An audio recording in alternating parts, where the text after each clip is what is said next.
વિદ્યાર્થી મિત્રો, આજે આપણે પરંપરાગત જ્ઞાનનું રક્ષણ શા માટે જરૂરી છે, અથવા તો જૈવ તસ્કરી એટલે શું તે સમજાવો.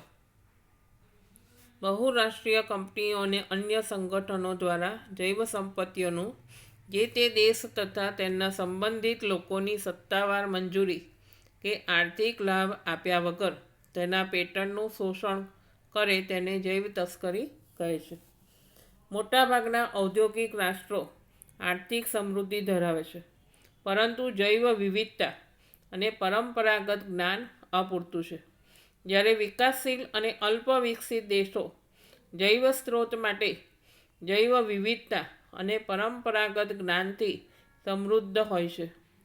આવા જૈવ સ્ત્રોતોના પરંપરાગત જ્ઞાનનો ઉપયોગ આધુનિક પ્રયોજનોમાં કરવામાં આવે છે, જેના ફળ સ્વરૂપે તેના વ્યાપારીકરણ દરમિયાન સમય, શક્તિ તથા ખર્ચાનો પણ બચાવ થાય છે.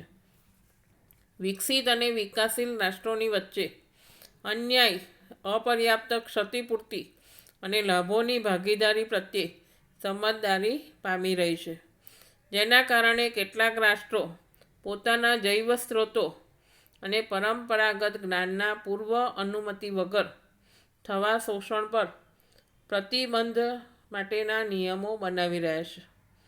ભારતીય સંસદમાં હમણાં જ ઇન્ડિયન પેટન્ટ બિલમાં બીજો મુસદ્દો લાગુ કરેલ છે, જે એવા મુદ્દાઓને લેશે જેના અંતર્ગત પેટન્ટ નિયમ સંબંધિત ઝડપી પ્રાવધાન, સંશોધન અને વિકાસીય પ્રયાસ સામેલ છે.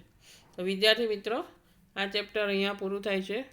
અન્ય એના વિશેના MCQ, તફાવત, જોડકા ટૂંકમાં સમજાવો, સવિસ્તાર સમજાવો વગેરે પ્રકારના વિવિધ પ્રશ્નો પૂછાય છે.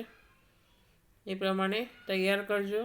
આ જ પ્રશ્નોને હોમવર્ક સમજી અને લખીને ચોપડામાં બતાવજો. થેન્ક યુ વિદ્યાર્થી મિત્રો. તો આ ચેપ્ટર આપણે અહીંયા પૂર્ણ કરીએ છીએ. Thank you.